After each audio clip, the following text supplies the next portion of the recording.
கிறிஸ்துவுக்குள் அன்பானவர்களே, இன்றைய தியானத்திற்கு நாம் எடுத்துக்கொண்ட வேத பகுதி பிலிப்பியர் 1:21. கிறிஸ்து எனக்கு ஜீவன், சாவு எனக்கு ஆதாயம். இங்கு கிறிஸ்துவுக்காக நான் வாழ்வேன் என்றும் சாவு எனக்கு ஆதாயம் என்றும் பவுல் சொல்லுவதை பார்க்கிறோம். அதாவது கிறிஸ்துவின் மகிமையே நம்முடைய ஜீவியத்தின் முடிவாய் இருக்க வேண்டும். இப்படிப்பட்ட மனப்பக்குவம் ஒவ்வொரு விசுவாசியின் இடத்திலும் காணப்பட வேண்டும். யாருக்கெல்லாம் கிறிஸ்து ஜீவனாக இருக்கிறாரோ அவர்களுக்கு சாவு ஆதாயமாக இருக்கும். இந்த உலகத்தில் நாம் கிறிஸ்துவுக்காக வாழுவதே மகிமையான வாழ்க்கை. ஒருவேளை இந்த உலகத்துக்காக நாம் வாழுவோம் என்றால் நாம் ஏமாந்து போய்விடுவோம். அதே சமயம் நம்முடைய மரணத்திற்கு பின்பாக அது இழப்பாகவே இருக்கும். ஆனால் இயேசு கிறிஸ்துவுக்காக நாம் வாழும் பொழுது நம்முடைய மரணம் ஆதாயப்படுத்தப்பட்ட ஒன்றாகவே இருக்கும். ஆகையால் இந்த உலகத்தில் கிறிஸ்துவுக்காக கிறிஸ்துவோடு வாழுவது என்பது நம்முடைய வாழ்க்கையில் இந்த வனாந்தர பாதையிலும் வெற்றிகரமாக வாழக்கூடிய மக்களாக நம்மை மாற்றும். ஆனால் கிறிஸ்து இல்லாத வாழ்க்கை வெறுமையும் சஞ்சலமும் நிறைந்தது.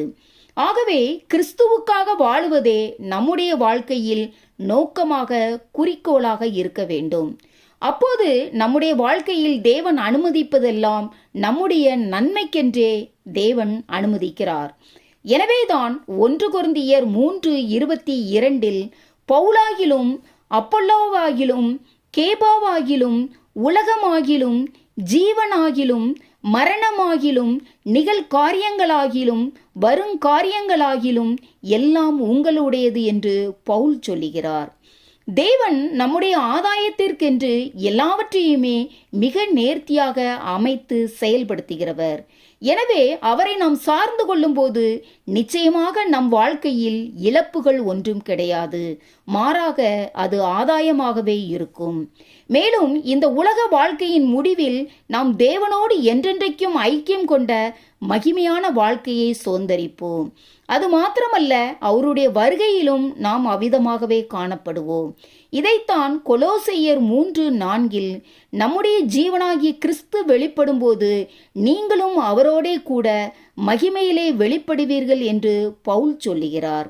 எனக்கு அன்பானவர்களே, இந்த உலகத்தின் அற்பமான காரியங்களுக்காக நாம் மகிமையான காரியங்களை இழந்து விடாமல் இருக்க கிறிஸ்துவே மெய்யான ஜீவன் என்பதை அறிந்தவர்களாய் பவுலை போல நாமும் கிறிஸ்து எனக்கு ஜீவன், சாவு எனக்கு ஆதாயம் என்று தைரியமாக மகிழ்ச்சியுடன் கூறவும், திடமனதாயிருந்து விசுவாசத்தை காத்து கொள்ளவும் தேவன் தாமே நம் ஒவ்வொருவருக்கும் கிருபை புரிவாராக. ஆமேன். அல்லேலூயா.